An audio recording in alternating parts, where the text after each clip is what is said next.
बीते 10 साल में हिंदुस्तान की फॉरेन पॉलिसी में कोई बड़े बदलाव कई सारे आए। पीएम मोदी खुद भी कहते हैं कि वक्त हर देश से बराबरी दूरी बनाने का नहीं, बल्कि सभी देश से बराबरी का रिश्ता बनाने का है। तभी तो आज के दौर में जब दुनिया एक बार फिर ईस्ट और वेस्ट में बटी हुई है, उस वक्त में भी पीएम मोदी जितने करीब बाइडेन के नजर आते हैं, उतने ही करीब पुतिन के भी। भारत जानता है कि उसे अपनी इकोनॉमी के लिए दोनों ही देश की बराबर जरूरत है और अब पीएम मोदी ने ऐसा ही मास्टर स्ट्रोक चला है। अब सवाल है कि पीएम मोदी ऐसा क्या करने वाले हैं उसके अंदर कुछ बड़ी डेवलपमेंट्स हुई हैं जिसके ऊपर बात नहीं हो रही या हमने उसके ऊपर बात नहीं की है। बहुत बड़ी डेवलपमेंट्स हैं वो। लेकिन इसी के साथ हम एक और भी खबर पर बात करेंगे जो कि इस वक्त मीडिया और सोशल मीडिया पर वायरल हो रही है, और वो ये है। तो अब भारत के लिए इटली और यूके ने मिलकर एक ऐसा दरवाजा खोल दिया है जिस तरीके का दरवाजा आज तक इतिहास में किसी भी देश ने भारत के लिए नहीं खोला है। दरअसल हाल ही में खबर निकल कर आ रही है कि इटली और यूके ने अपने 6th जनरेशन वाले फाइटर जेट प्रोग्राम के डेवलपमेंट में भारत को इनवाइट किया है। और रिपोर्ट की माने तो भारत को 6th जनरेशन वाले फाइटर जेट के डेवलपमेंट प्रोग्राम में शामिल करने का जो न्योता है वह इटली की तरफ से मिला है।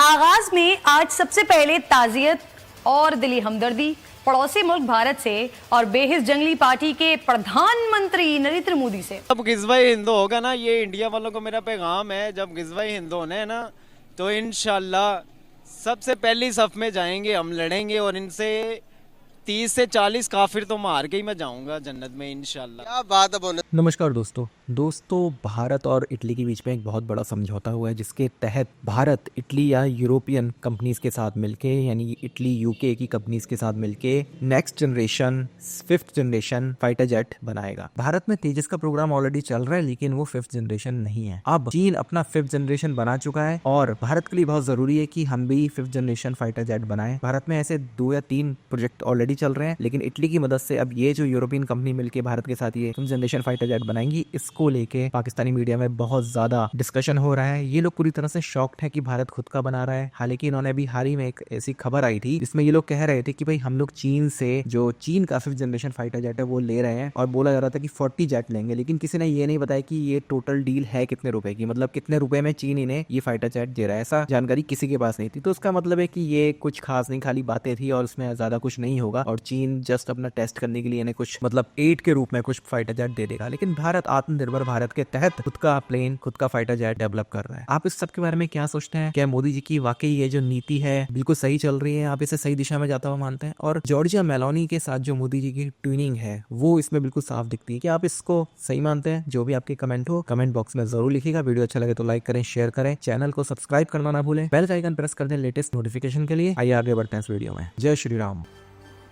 आज से हो रहे जनरेशन वाले बदलाव को तो आपने समझ लिया, लेकिन अब साल बदलने के साथ हुए कई दूसरे बदलावों पर अपडेट देखते हैं। और कमाल की बात यह है कि जिसकी उम्मीद भारत को कोई देश नहीं देना चाहता, उसकी उम्मीद इटली और यूके ने भारत को ऑलरेडी दे दिया है। और यह खबर हम लोगों के लिए इंपॉर्टेंट इसलिए बन जाती है क्योंकि भारत को इटली और यूके की तरफ से यह ऑफर ऐसे समय पर दिया जा रहा है जब हाल ही में चीन ने अपने 6th जनरेशन वाले फाइटर जेट को उड़ाकर भारत और अमेरिका जैसे देश को चौंका कर रख दिया। दोस्तों, इस वक्त बहस हो रही है और बात हो रही है कि चाइना ने दुनिया को इस बात पे परेशान कर दिया है कि उसका जो नया 6th generation heavy stealth jet है, ये आप समझ लें कि जो पीपल्स लिबरेशन आर्मी है उसका एक लेटेस्ट जो कॉम्बैट जिसे आप कहते हैं ना प्लेन, उनके हाथ में आ गया है। आज के समय में भारत डिफेंस हथियारों के डेवलपमेंट के मामले में काफी हद तक आत्मनिर्भर हो गया है, क्योंकि भारत की DRDO, हिंदुस्तान एरोनॉटिक्स लिमिटेड और कल्याणी ग्रुप के साथ साथ बाकी की कई सारी नई और पुरानी प्राइवेट सेक्टर की कंपनियों ने डिफेंस हथियारों के डेवलपमेंट और उसकी मैन्युफैक्चरिंग के मामले में तहलका मचा कर रख दिया है। फिर चाहे आपके जंगी जुनून ने बात यहां तक पहुंचा दी है कि चीन ने 5 मई से शुरू होने वाली कशीदगी में चीन मुसलसल भारत को घुटने टेकने पर मजबूर कर रहा है। Pakistan 5th generation fighter jet तक तो पहुंच रहा है, खरीद रहा है।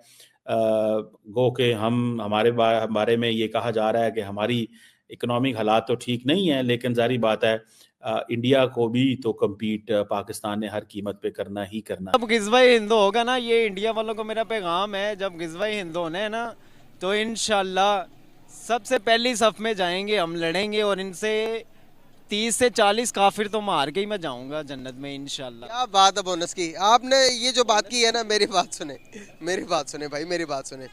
इकोनॉमिकल जंग है अभी, इकोनॉमिकल तौर पर स्ट्रॉन्ग हो भाई, मेंटल चेंज करो। और भाई ये आपके सोचने का पॉइंट ऑफ व्यू है, लेकिन जो दीन इस्लाम के लिहाज से जो निशानियां बताई गई हैं ना, आपको पता है उनमें से काफ़ी कंप्लीट हो चुकी हैं।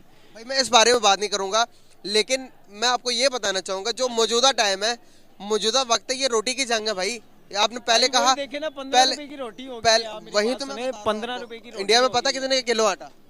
भाई इंडिया का छोड़ दें, यहाँ पे करप्शन खत्म होगी तो कुछ होगा ना। इंडिया में तो सब सस्ता है। हाँ जी, सब सस्ता। आप सऊदीया में देख लें, वहाँ पे कितना आपको पेट्रोल सस्ता मिल जाता है। हम आवाज़ हो गए हैं मोदी साहब के, इसकी सिग्निफिकेंस क्या है? क्योंकि इस वक्त पाकिस्तान में बहुत ज़्यादा बात ये भी चल रही थी कि शायद हम किसी ब्लॉक की तरफ जा रहे हैं। हमने अगर अमेरिकन टेक्नोलॉजी में आगे हैं तो हमें भी इस टेक्नोलॉजी में आगे जाने की कोशिश करना चाहिए।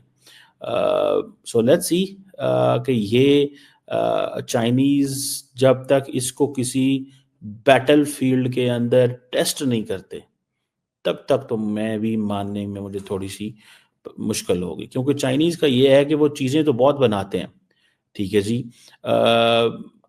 लेकिन क्वेश्चन ये है कि क्या वो वाकई ही जो है वो जंग के अंदर काम आ सकेंगे कि नहीं आ सकेंगे। टेक्नोलॉजी वो लेके आ रहे हैं जिस पे वो ये समझते हैं कि हमें जैसे तैसे जो भी हो अपनी जो मसल्स हैं, मिलिट्री मसल्स दिखाने की ज़रूरत है। और वो मिलिट्री मसल्स इसलिए भी दिखाएंगे कि उनको पता है कि अगर ये हम मिलिट्री मसल्स नहीं दिखाते तो we won't be in a position कि हम जो आइंदा आने वाले हमारे जो कॉम्पिटिशन्स हैं उसमें हम मुकाबला कर सकें। सो अपने जॉर्जिया मेलोनी की तस्वीर इंडिया के प्राइम मिनिस्टर नरेंद्र मोदी साहब के साथ, एग्जैक्टली ये देखिए, ये तस्वीर जॉर्जिया मेलोनी ने अपने इंस्टाग्राम पर पोस्ट की है, जो कि अभी तक 1 लाख से ज्यादा मर्तबा लाइक की जा चुकी है। कोई थोड़ा जा फायदा हो जाए, कोई हमें हमारी इनकम में भी फायदा हो जाए और पॉपुलैरिटी में भी इजाफा हो जाए। तो देखिए, जॉर्जिया मेलोनी, हो सकता है कि उनका ये ख्याल ना होता हो भी सकता है कि उनका ये ख्याल हो, क्योंकि उन्होंने पहले जब वायरल हुई थी ना उनकी सेल्फी, तो उन्होंने जो किया था वो मतलब जब पोस्ट की थी तो बड़े उनके वो बढ़े थे, लेकिन अब उन्होंने ये तस्वीर पोस्ट की। अब देखिए उन्होंने ये कि ये एक बहुत ही जबरदस्त किस्म का एक है, दोनों की केमिस्ट्री जो है वो चलती है, तो दुनिया जो है इसको इसी तरीके से देखती है। अच्छा, अब इसमें मैं आप बढ़ती हूँ आगे, ठीक है, ये तो हो गया। बात नहीं अमेरिका का भारत का हम आवाज़ होना, नहीं, ये मैं यूं भी नहीं कहूँगा और वैसे भी नहीं कहूँगा। मैं कहूँगा ये गैर मामूली बात नहीं कि इस किस्म का बयान शामिल कर लिया गया है उस वक्त जो अमेरिका ने यह फैसला किया है कि वो भारत को अपना हलीफ बनाएगा चीन के खिलाफ। अब चाइनीज़ गवर्नमेंट ने इसकी कंस्ट्रक्शन को अप्रूव कर दिया है, और जो अब देखना यह है कि क्या किया जा सकता है। ये जब इसके और बड़े इंडिया के बॉर्डर के करीब है, सो इंडिया और बांग्लादेश दोनों इससे जो है वो मुतासर होंगे। ये जो मीटिंग है ये बहुत ज्यादा इसकी सिग्निफिकेंस है।